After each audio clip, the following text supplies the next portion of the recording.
नमस्कार दोस्तों, welcome back to my channel legal book है बाय सौम्या। लीगल बुक है बाय सौम्या में आपका हार्दिक स्वागत करते हैं। मैं Saumya Gupta. Just a minute. आपका मॉर्टगेज डीड में Hello students, welcome back to my channel legal book है बस सौम्या। लीगल बुक है बस सौम्या में आपका हार्दिक स्वागत करती हूँ। आज हम सेकंड डेट के बारे में पढ़ेंगे जो कि है मॉर्गेज।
Just a minute. तो मॉर्टगेज डीड होती क्या है और उसका फॉर्मेट क्या है ड्राफ्टिंग के लिए। लीगल लैंग्वेज में ड्राफ्टिंग कहते हैं, ड्राफ्ट करते हैं। किस तरह से बनाया जाता है मॉर्टगेज डीड को। जितनी भी डेट्स हैं उसका सेकेंड डेट्स मैंने 15 डेट्स बताई थी आपको पिछली वीडियोस में। लास्ट वीडियोस जो मैंने नहीं देखी हैं वो कृपया जाके देख लीजिए। और इसमें बहुत सेल डेट हो चुकी है। मॉर्टगेज डीड के बारे में हम बताते हैं, फॉर्मेट के बारे में। तो चलिए स्टार्ट करते हैं कि मॉर्टगेज डीड होती क्या है।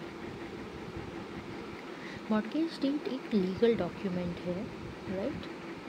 मॉर्टगेज डीड एक लीगल डॉक्यूमेंट है जो कि ट्रांसफ़र करता है इंटरेस्ट किस प्रॉपर्टी में, इमूवेबल प्रॉपर्टी, मूवेबल नहीं इमूवेबल प्रॉपर्टी, जैसे लैंड और हाउस, फ्रॉम द मॉर्टगेजर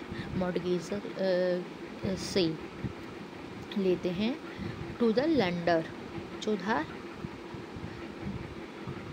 लेता है, called the mortgagee as security for a loan.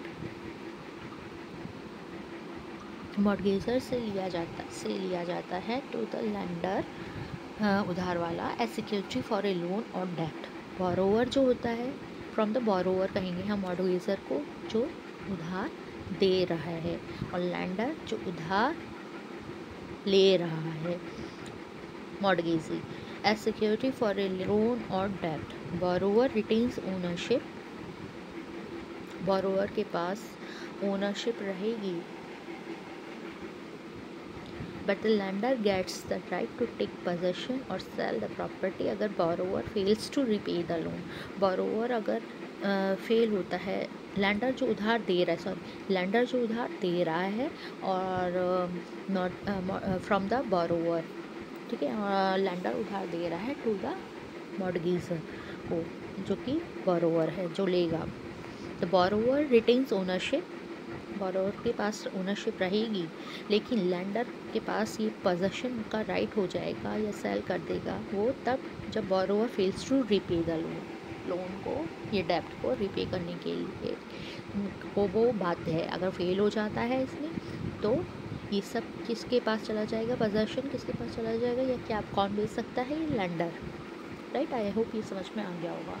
अब deed outlines the terms and conditions देती हैं।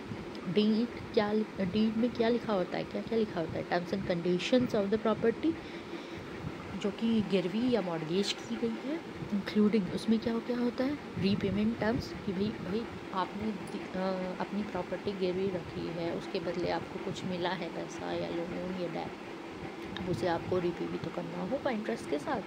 तो ये होता है उसमें लिखा हुआ कि रिपेमेंट टर्म्स की किस पीरियड में, कितने पीरियड में आपको रिपे करना है, कैसे करना है, ये सब चीज़ें।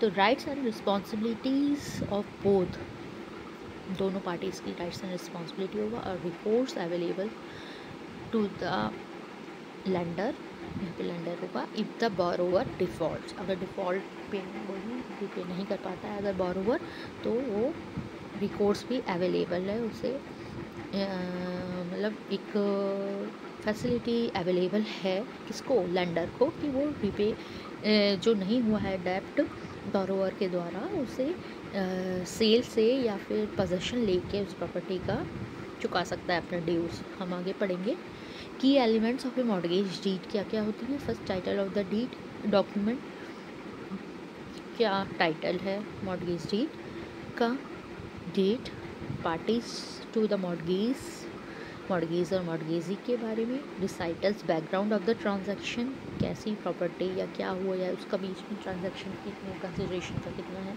फिफ्थ, कंसिडरेशन लोन अमाउंट होता है।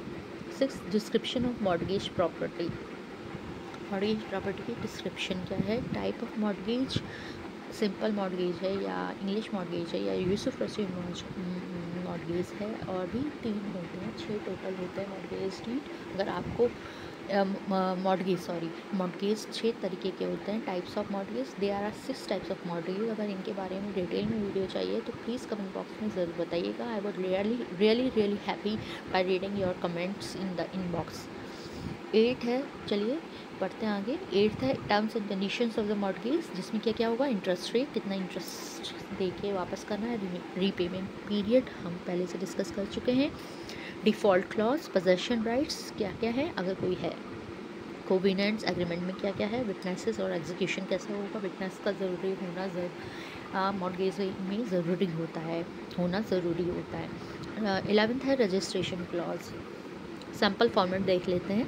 अब हमने मॉर्गेज डीड जान ली है क्या होती है, लीगल डॉक्यूमेंट होता है जिसमें मॉर्गेजर और मॉर्गेजी पार्टीज होती हैं, जो एक बोरो करेगा, एक बोरोवर बोरो करेगा और लेंडर देगा उधार, लेंडर जो होगा वो मॉर्गेजी कहलाएगा और बोरोवर हमें मॉर्गेजर कहलाएगा इस मॉर्गेज डीड में। अब उसका फॉर्मेट जान लेते हैं। अगर वो नहीं दे पाएंगे, मॉर्गेजर रीपे नहीं कर पाएगा पेमेंट, तो वो मॉर्गेजर रीपे नहीं कर पाएगा अगर, तो वो उसके मॉर्गेजी को राइट चला जाएगा कि राइट है उसको पजेस करने का प्रॉपर्टी को या उसे बेचने का, अपने ड्यूज़ को क्लियर करने के लिए, अपने ड्यूज़ को निपटाने के लिए। सैम्पल फॉर्मेट जान लेते हैं। मॉर्गेज डीड में क्या क्या कैसे बनती है, क्या लिखा होता है।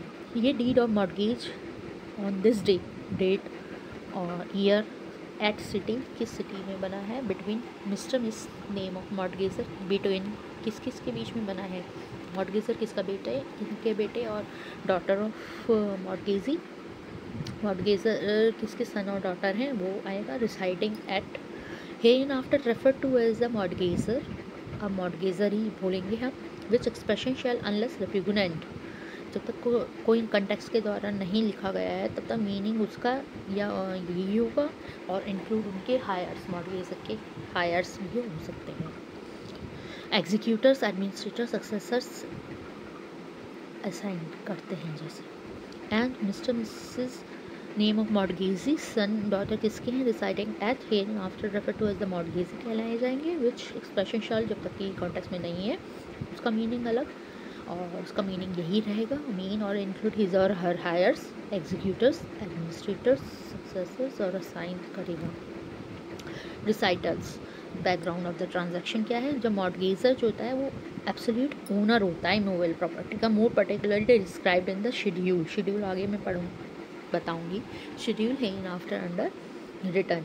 And where is the mortgagor has requested the mortgagee, mortgagor ने रिक्वेस्ट किया है मॉर्गेजी से, इसलिए मॉर्गेजी क्या देता है, लोन डेप्ट, तो डेप्ट देगा वो कितने रुपीज़ का, वो लिखा जाएगा रिसाइटल्स में ओनली रुपीज़ में, क्योंकि करेंसी इंडियन करेंसी रुपीज़ में होती है।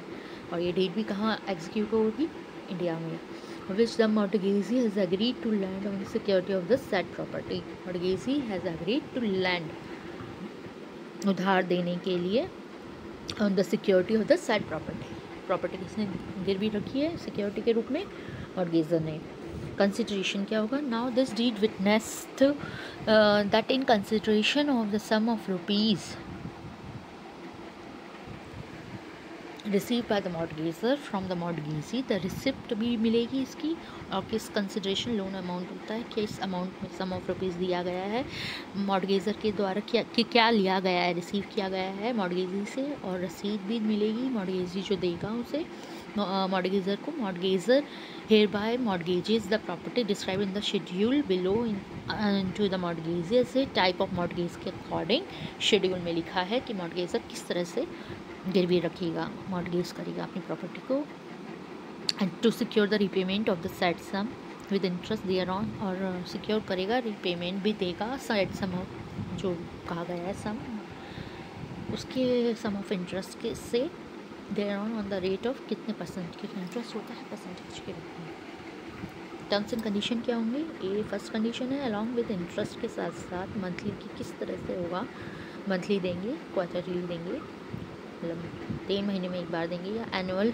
ही, या साल में एक बार देंगे, या मंथली हर महीने देंगे, ये सब लिखा होगा इसमें। The amount of default in payment of 2 consecutive instalments, अब 2 कंसेक्यूटिव इंस्टॉलमेंट्स अगर नहीं दी गई है मॉडगेजर के द्वारा, तो मॉडगेजर को ये राइट होगा कि वो मॉडगेज को इन्फोर्स करते जो डीड में लिखा है कि वो एंड रिकवर द ड्यूज, और वो इन्फोर्स कैसे करेगा, बेच के या पोजेसन लेके उस प्रॉपर्टी पे।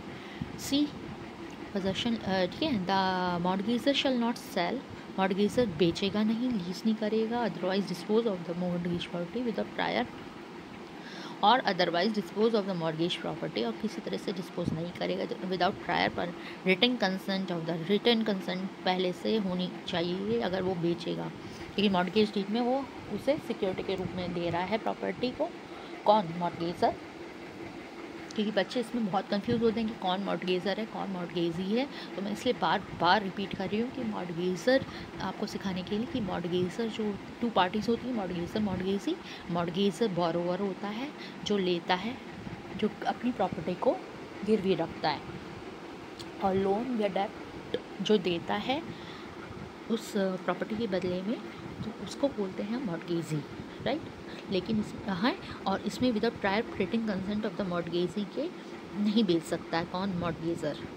पोजेसन में क्या आएगा, mortgage property shall remain with the mortgagor mortgagee depending on the type of mortgage, type of mortgage के अकॉर्डिंग। अगर आपको ये चाहिए टाइप ऑफ मॉडगेज का बारे में डिटेल वीडियो, तो प्लीज़ मुझे कमेंट बॉक्स में ज़रूर बताइएगा, और कैसी लग रही है वीडियो ये भी ज़रूर बताइएगा लाइक करके। रिडेम्पशन क्या होता है, मॉडगेजर के पास entitled to redeem the property upon full repayment of the loan, अगर उसने पूरा रीपेमेंट कर दिया है लोन का, तो मॉडगेजर को पूरी रिडीम करने का हक है, और इंटरेस्ट के साथ, where upon the mortgagee shall recovery the property back to the mortgage, reconvey the property back to the mortgagor, mortgagor को फिर रीपेमेंट की फुल रीपेमेंट के बाद मॉडगेजर को दे देगा वापस back to the mortgagee, right. I hope ये समझ में आया होगा आपको। फिर शेड्यूल ऑफ प्रॉपर्टी में, शेड्यूल ऑफ प्रॉपर्टी क्या होती है, provide full and accurate description of the property कि किस तरह से एरिया है, प्लॉट नंबर है, सर्वे नंबर है, बाउंड्रीज है, एड्रेस है, एक्सेट्रा, ये सब चीज़ें क्या होगी, शेड्यूल ऑफ प्रॉपर्टी में आएगा। विटनेस ज़रूरी होते हैं इसमें मॉडगेज डीड में, उन्हीं के सामने 2 विटनेस ज़रूरी होते हैं, जिनके सामने और साइन के द्वारा उनके एड्रेस के साथ नाम, एड्रेस, सिग्नेचर के द्वारा मॉडगेज डीड एग्जीक्यूट होती है, जिसमें आप ऐसे लिखेंगे, witness whereof the parties have hereunto set their hands the day and year, hands the day आएगा, किस ईयर डे में दिया है, और ईयर डेट मतलब and year first above written, signed and delivered by mortgagor, mortgagee का नाम और साइन, सिग्नेचर विटनेसेस के नेम के साथ, एड्रेस के साथ, सेकंड विटनेस के सिग्नेचर, नेम और एड्रेस के साथ। अब है रजिस्ट्रेशन रिक्वायरमेंट्स, लास्ट जो है कैसे रजिस्ट्रेशन होगा, रजिस्ट्रेशन क्लॉज जो मैंने फर्स्ट में पहले डिस्कस किया है, इसमें मस्ट बी एग्जीक्यूटेड और नॉन जुडिशियल स्टैम्प पेपर पे होगा, जुडिशियल नहीं, याद रखिएगा, नॉन जुडिशियल स्टैम्प पेपर, जिसकी वैल्यू डिपेंड करेगी स्टेट लॉस पे, क्योंकि स्टेट लॉस अलग अलग लॉज होते हैं, उसकी वैल्यू डिपेंड करेगी उसके अकॉर्डिंग। रजिस्ट्रेशन कंपलसरी होता है under the Indian registration act 1908 में। अगर मॉर्गेज जो होता है is not an equitable mortgage, if the mortgage is not an equitable mortgage then only registration is compulsory under the Indian Registration Act, otherwise not. Requires presence of both the parties and witnesses at the सब registrar office. सब registrar office में requirement होती है किसकी presence की, both mortgagor and mortgage की और witnesses की, दोनों विटनेसेस की। तो आई होप ये आपको समझ में आया होगा। आए तो प्लीज़ लाइक शेयर कमेंट ज़रूर कीजिएगा। I would really very happy to read read your experiences with me and read my and I will be really happy to share my knowledge with you all. Till then, goodbye। हम next video में मिलते हैं और मुझे ज़रूर बताइएगा आपको ये वीडियो कैसी लगी। जिससे ज़्यादा से ज़्यादा शेयर कीजिए, कमेंट कीजिए, लाइक कीजिए। Thank you so much for watching.